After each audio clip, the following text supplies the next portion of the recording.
comme le serpent séduisit Ève par sa ruse. Mes frères, par la grâce de Dieu, le Seigneur m'envoie aujourd'hui vous réveiller un peu. Je crains que vous soyez séduits aussi. En fait, on nous parle tellement de choses de la terre. Oh, oh, mes frères et sœurs, il est temps de quitter la terre. La Bible, l'apôtre Paul le dit. C'est la chair et le sang qui nous empêchent de hériter le royaume des cieux. La chair et le sang nous emmènent plus vers la terre. Voilà ce qui se prêche plus dans les églises aujourd'hui que la terre, la terre, la terre, la terre. Mes frères, tu peux avoir des voitures aujourd'hui, tu peux avoir tout ce que tu vois aujourd'hui. Mais après, mais laisse-moi te dire, Jésus revient. Regarde tous ces signes eschatologiques que le Maître a annoncés. Regarde ces signes qui annoncent son avènement. Jésus revient. Mais tu es dans quelle posture aujourd'hui? Où se trouves-tu aujourd'hui? Le Maître revient. Où se trouves-tu aujourd'hui? Vous savez, je vais vous raconter une chose. Ça fait plusieurs années, je me trouvais dans la montagne, je priais. Je pouvais voir les pieds d'un homme très, très élancé. Je n'ai jamais vu ce genre de pieds sur terre. Il me disait, regarde ce qui se passe dans ton pays. En fait, je voyais beaucoup de gens aller sur la montagne prier. Mais personne ne le regardait. Il me dit, je suis au Congo, je suis debout au Congo, mais personne ne me voit. C'est là où il me révèle l'état de l'église, au fait. Je rentre dans une église, je ne cite pas le nom.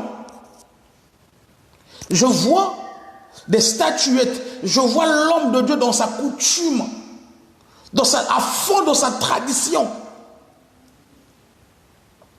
Le Seigneur me dit, tu vois, et quand j'essaie de voir l'homme de Dieu là où il se trouvait, mais bizarrement, cet homme de Dieu avait donné le dos au Seigneur. Et toute la foule regardait plus cet homme de Dieu et non à Jésus-Christ de Nazareth.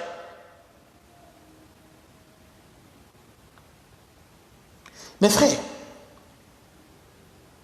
ce jour, j'ai été choqué de voir que le Seigneur est réellement au Congo, mais que beaucoup de gens n'ont pas les regards vers le Seigneur, sur Jésus. Hébreux 12 le dit, et les regards sur Jésus. Quand tu as plus le regard sur Jésus, tu seras mieux te préserver. Tu auras une position authentique. Quand tu regardes plus à Jésus, ça produit réellement de la crainte de Dieu en toi. Ça t'épargne contre le mal. Mes frères, soyons vigilants. Il nous appelle à la vigilance. Réveille-toi de ton sommeil là où tu te trouves. Il nous appelle à la vigilance, la vigilance. Chez nous, en lingala, on dit c'est-à-dire les yeux sont ouverts. Il dit, prenez garde. Je viendrai comme un voleur. Quand un voleur vient te voler, tu ne sais pas quand est-ce qu'il viendra te voler. Ça fait tellement brusque. Mais c'est ça, c'est la même chose. C'est ça la parousie en fait. La parousie annonce l'avènement de Christ. C'est quelque chose qui n'est pas. Personne ne peut savoir le jour. Comme il a dit à ses disciples. Il dit dans le livre de Matthieu 25, à partir du verset 36, il dit, pour ce qui concerne du jour et l'heure, personne ne le sait. Ni les anges des cieux, même mon Père seul. Pour ce qui concerne le jour de son avènement, personne ne le sait. Même pas les anges du ciel. Mais le Maître lui-même, il connaît le jour. Mes frères et sœurs, regarde tout. Vous savez, ça va remonter à 1 semaine et demie ou 2 semaines. Le Seigneur est en train de me montrer dans une vision. Je voyais les eaux remplir le monde. C'était compliqué. Il y avait une inondation compliquée, extraordinaire. Et les gens fuyaient. Les gens mouraient. Mais bizarrement, là où je me trouvais, il n'y avait pas l'eau. Il y avait même papa à moi qui qui prie quelque part, qui s'est trouvé dans le songe. Or, dans la même semaine, l'homme l'a cherché à me rencontrer. Mais au-delà des eaux, le Seigneur m'a montré combien il y a une boule de feu qui tombait aussi du ciel. Excusez-moi, j'ai été interrompu par un appel. Donc je disais, le Seigneur m'a montré une inondation qui envahissait des villes, mais il y avait une autre boule de feu qui tombait du ciel. Mais bizarrement, mais j'ai vu, vous voyez les montagnes glacieuses qui se trouvent en Alaska et tout ça, j'ai vu la glace se fondre. Et cette glace se remplissait les mers. Et les poissons qui se trouvaient dans la mer mouraient. Et dans la même vision, il me montre la France. Je peux voir une grande épée tomber sur la France et diviser cette nation.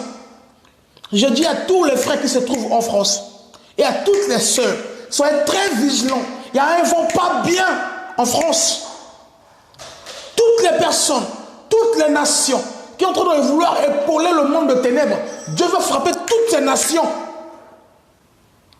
Toi, un chrétien qui se trouve en France, je parle aux frères qui se trouvent en France, je parle aux sœurs qui se trouvent en France. Il est temps d'être très très vigilant. Il y a un vent pas bien. Je suis en train de voir une épée tomber sur la France et diviser la nation. Ainsi parle l'Éternel. Les gens vont courir de partout en France. C'est-à-dire, wow, je vois encore la vision. C'est-à-dire, les gens vont courir de partout en France jusqu'à l'intérieur de l'Europe. Il y aura des courses à sens contraire. Il y a un vent qui souffle. En France particulièrement, aussi en Europe. Mais je suis en train de voir une épée tomber sur la France. Et je suis en train de voir la nation être divisée en deux.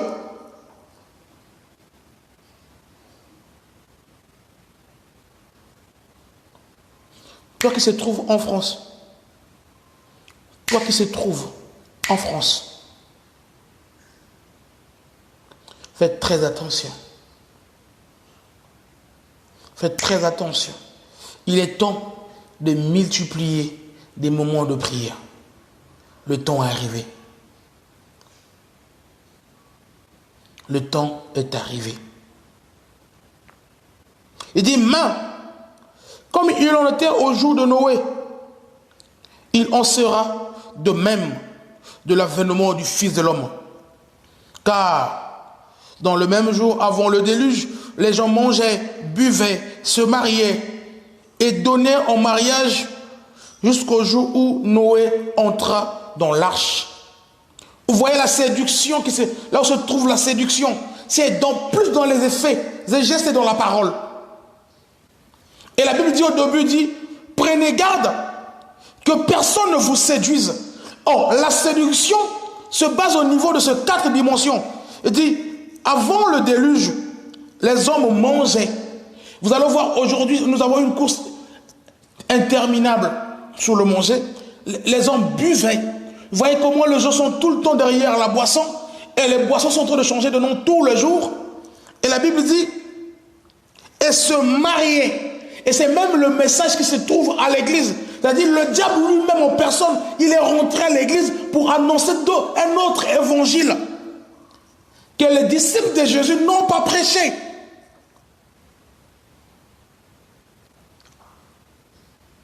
N'ont pas prêché. Paul le dit dans Galates. Il dit, je m'étonne, Galates 1er. Galates 1er, le verset 6, il dit, je m'étonne si vous... Je m'étonne que vous abandonnez celui que vous appelez à la grâce pour passer à un autre évangile. Mais non pas qu'il y a un autre évangile, mais il y a des hommes qui vous troublent.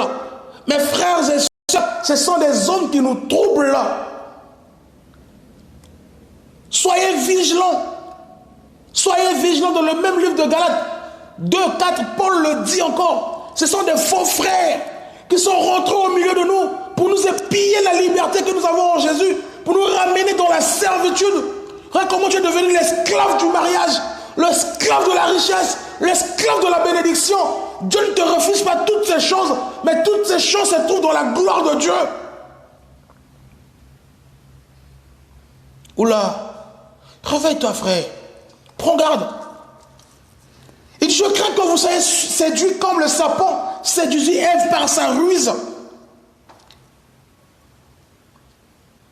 Regardez comment des hommes de Dieu sont devenus des séducteurs, la séduction. On te parle du mariage parce que tu es dans le célibat accru. On te parle de la bénédiction parce que tu es pauvre. On te parle de la sorcellerie parce que tu es africain. Mais l'évangile ne peut pas être communautaire. L'évangile de Dieu doit être universel. Ce que tu prêches en Afrique, va le prêcher en Europe, va en Asie, va aux États-Unis, va partout. Prêche Jésus-Christ de Nazareth. Je parle aux hommes de Dieu. Beaucoup des hommes de Dieu qui se trouvent au Congo, beaucoup seront exposés. Dieu n'a pas encore fini d'exposer les gens. Beaucoup seront encore exposés. De la fin de l'année 2021 au début de l'année 2022 jusqu'à la fin, beaucoup des hommes de Dieu seront exposés. Voilà pourquoi vous êtes en train de remarquer, ceux qui ont compris l'évangile, ils ont commencé à changer même leur évangile, leur manière de prêcher. Ils ramènent Christ au centre parce que l'heure est grave spirituellement. On va lire un verset biblique avec vous, vous allez comprendre. Nous sommes dans le livre de 1 Thessaloniciens chapitre 4, à partir du verset 15. Il dit ceci, car nous vous disons ceci par la parole du Seigneur, que nous qui vivrons, resterons pour l'avènement du Seigneur, ne précéderons pas ceux qui dorment, car le Seigneur lui-même avec un cri de commandement et une voix d'archange avec la trompette de Dieu descendra du ciel. Mes frères et sœurs, faites très attention. Faites très attention. Je pense que nous allons revenir sur cette parole, nous allons vraiment revenir. Nous allons vraiment revenir. Mais toi qui m'as suivi aujourd'hui, c'est vrai que le temps nous sommes partis parce qu'en fait, il fallait être un peu bref. Mais faisons très attention. Dieu nous a appelés à la grâce. Jésus revient. Sois vigilant. Sois vigilant. Je répète encore, toutes les personnes qui se trouvent en France, il y a une épée qui est en train de tomber sur la France. Je vois un vent pas bien sur la France. Mais je suis en train de voir une course à sens contraire en Europe. Les gens vont courir. Je parle aux Africains. Vous qui se trouvez en Europe, faites très attention. Mettez-vous en prière. L'heure est grave. Je parle à tous les hommes de Dieu. Que le Seigneur a décidé de frapper tous les hommes de Dieu qui sont en train de séduire ses enfants. En annonçant un autre évangile que lui-même il n'a pas parlé. Ceux qui ont compris sont en train de revenir sur la bonne voie. Ils commencent à changer de langage au fur et à mesure. Toi qui n'as pas encore compris, tu t'attelles sur cet évangile. Il est temps que tu reviennes sur la bonne voie. Jésus t'aime. Je prie là où tu es. Que le Seigneur puisse convaincre ton cœur. Que tu abandonnes le mal. Que le mal qui voulait te détruire, le mal qui te rendrait aveugle, que ce mal te lâche maintenant au nom de Jésus. Sois vigilant. Que la vigilance de l'Esprit soit ton partage ce soir au nom de Jésus. Que la gloire de Dieu t'envahisse de là où tu es, au nom puissant de Jésus. Amen. Nayemba ngoluna, nenge nyoso, na.